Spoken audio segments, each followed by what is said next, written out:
चूड़ी ले लो चूड़ी, लाल पीली हरी नीली सतरंगी चूड़ी।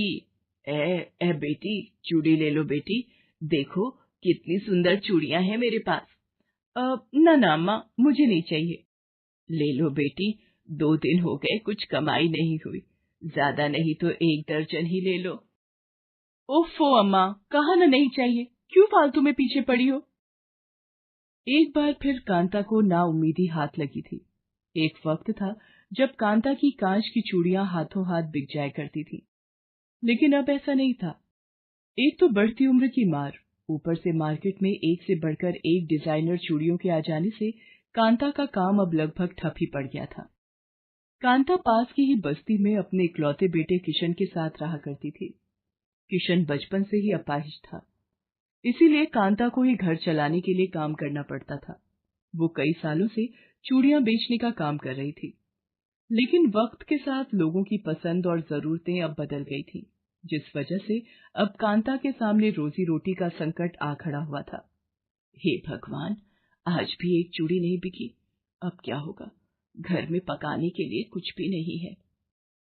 कांता ये सब सोच ही रही थी कि अचानक वहां से एक बड़ी सी गाड़ी गुजरी। जिस जगह कांता अपनी चूड़ियां बेचा करती थी, वहां एक मिट्टी का बड़ा गड्ढा था। उस बड़ी सी गाड़ी का पहिया उस गड्ढे से होकर गुजरा, जिस वजह से काफी सारा गंदा पानी उछलकर कांता की तरफ आ गया। अंधा है क्या? अमीरी के नशे में गरीब दिखाई भी नहीं दे रहे क्या? वो गाड़ी आगे जाकर रुक गई थी। तभी उसमें से एक लड़की बाहर निकली और कांता से जाकर बोली, अम्मा जी, माफ कर दीजिए, मेरे ड्राइवर से गलती हो गई। आपका ज्यादा नुकसान हो गया क्या? ज्यादा के लिए है ही क्या मुझ बुढ़िया के पास बिटिया। खैर, अब जो हो गया सो हो गया। जाओ, तुम जाओ अपने रास्ते।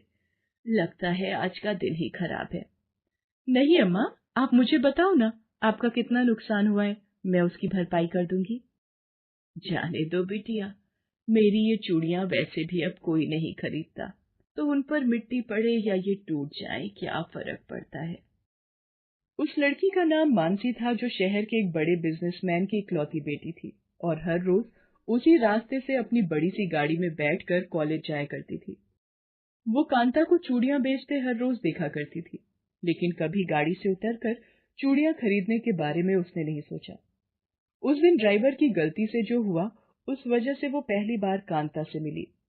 कांता की बातें सुनकर मानसी को उसके लिए बुरा लग रहा था।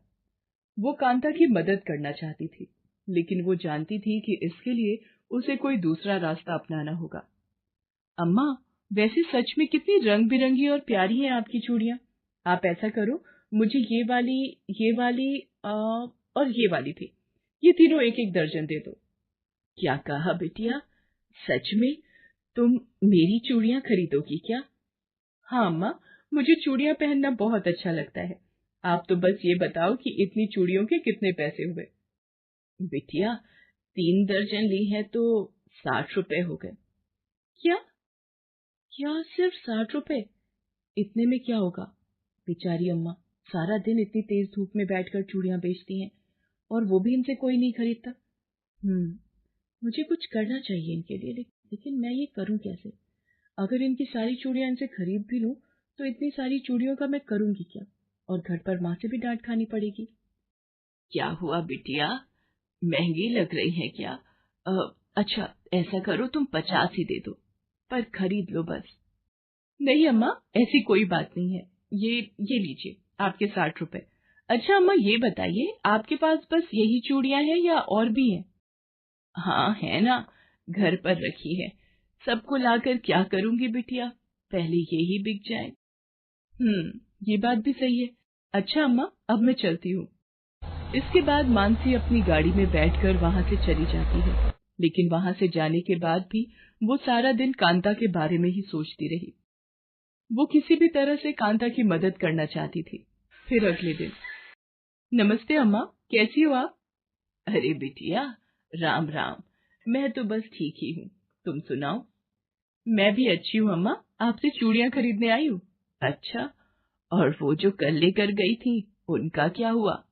वो तो सारी की सारी मेरी दोस्तों ने ले ली मुझसे। उन्हें इतनी पसंद आई कि एक भी नहीं छोड़ी मेरे लिए, इसीलिए आज फिर से आई हूँ। लेकिन अम्मा आज कुछ और चूड़ियां दिखाना, कल जो दी थी उनसे महंगी। बिटिया उनसे महंगी तो ये वाली है, ये 40 रुपए दर्जन है और ये वाली 50 रुपए दर्जन।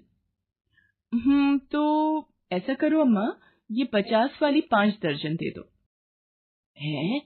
क्या कहा बिटिया? 5 दर्जन? इतनी तो नहीं है मेरे पास अभी। हाँ, घर पर रखी है, वहां से जाकर लानी पड़ेंगी। चूड़ियां तो मुझे चाहिए अम्मा, मेरी सहेलियों ने मंगवाई है मुझसे, उन सब के लिए लेकर जानी है। ऐसा करते हैं आपके घर ही चलते हैं, मैं वहीं देखकर रंग भी पसंद कर लूंगी, और वैसे भी अब शाम हो गई है, आपको घर तो जाना ही होगा, तो मैं ही आपको ले चलती हूँ अपनी गाड़ी से। मानसी कांता को उसकी चूड़ियों की टोकरी के साथ अपनी गाड़ी में बिठा लेती है और फिर उसके घर जाती है। घर के नाम पर कांता के पास बस एक टूटी फूटी झोपड़ी थी, जो आधी से ज्यादा तो कांच की चूड़ियों से ही भरी हुई थी। एक कोने में उसका बेटा किशन था जो बिस्तर पर था। उसे देखकर मानसी ने कांता से पूछा, अम्मा ये कौन है?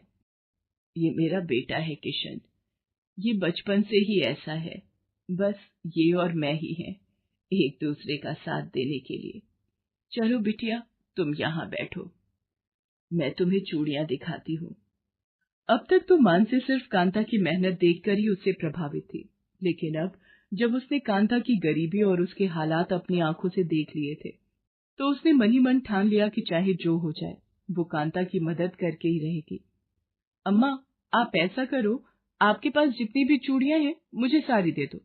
लेकिन बिटिया तुम इतनी सारी चूड़ियों का क्या करोगी? थोड़ी बहुत सहेलियों को दे दूंगी और कुछ खुद पहनूंगी। और हाँ, मुझे अभी याद आया कि मेरी एक रिश्तेदार है जो चूड़ियों से घर सजाने का सामान बनाती है, तो कुछ उन्हें भी दे दूंगी मैं। अच्छा बिटिया, बहुत अच्छी बात है, भगवान तुम्हारा भला करे। कांता की तो जैसे लॉटरी ही लग गई थी। पिछले कई हफ्तों से उसकी एक भी चूड़ी नहीं बिकी थी, लेकिन अब अचानक ही उसकी सारी चूड़ियां मानसी ने खरीद ली, और वो भी मुंह मांगी कीमत पर। कांता के पास अब काफी पैसे थे, जिनसे वो अपना और अपने बेटे का खर्च चला सकती थी।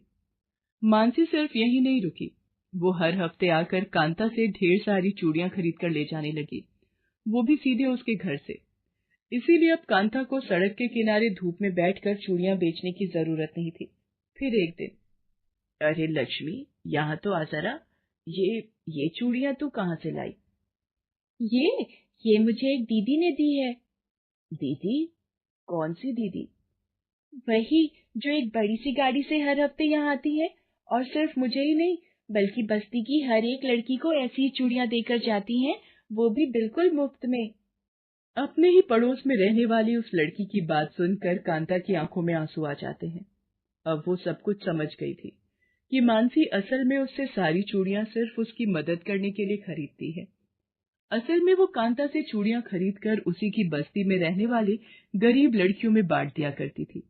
इसके बाद से कांता बड़ी ही बेसब्री से मानसी का इंतजार करने लगी, लेकिन इस बार उससे चूड़ियां खरीदने मानसी नहीं, बल्कि सिर्फ उसका ड्राइवर वहां पहुंचा।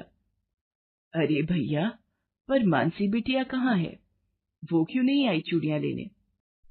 अब मानसी बेबी नहीं आ पाएंगी। परसों उनकी शादी है और शादी के बाद वो अपने ससुराल चली जाएंगी, जो यहाँ से बहुत दूर है। लेकिन आप चिंता मत कीजिए, मानसी बेबी ने मुझसे कहा है कि मैं हर हफ्ते आकर आपसे चूड़ियां खरीदता रहूं। मानसी के ड्राइवर की बात सुनकर कांता मुस्कुरा दी। उसने हर बार की तरह इस बार भी सारी चूड़ियां पैक करके दे दी और उनकी कीमत भी उस ड्राइवर से ले ली। लेकिन इसके साथ ही उसने उस ड्राइवर से मानसी के घर का पता भी ले लिया और फिर मानसी की शादी के दिन वहां जा पहुंची। उस वक्त मानसी अपनी शादी के लिए तैयार हो रही थी।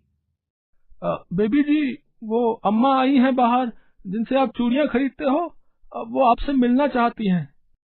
हाँ, तो उन्हें अंदर लेकर आओ, और हाँ, उनके लिए चाय नाश्ता भी भिजवा देना। राम राम अम्मा। राम राम बिटिया। हाय, नजर न लगे मेरी बच्ची को, सचमुच परी लग रही हो। बस एक कमी है, लेकिन। कमी? कैसी कमी अम्मा?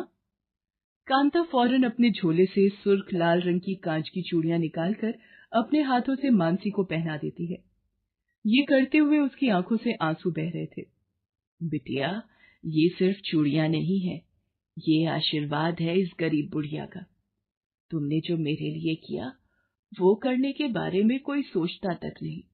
अब बस एक आखिरी वादा मांगने आई हूँ बिटिया। हाँ अम्मा, बताओ ना। बिटिया, जब कभी ससुराल से अपने मायके आओ तो अपनी इस बूढ़ी अम्मा से मिले बिना वापस नहीं जाना। इसके साथ ही मानसी कांता को गले से लगा लेती है। भले ही वीडियो को बाली लाइक हालत में करें, कांता और दोस्तों के मानसी साथ की शेयर कभी करें बराबरी और नहीं हो हमारे सकती थी, चैनल को सब्सक्राइब करके लेकिन बेल सिर्फ कांच आइकन की जरूर चूड़ियों ने दबाएं इन ताकि दोनों के नई बीच जो वीडियोस रिश्ता अब तक बना सबसे दिया था पहले पहुंचें। वो बहुत खास था।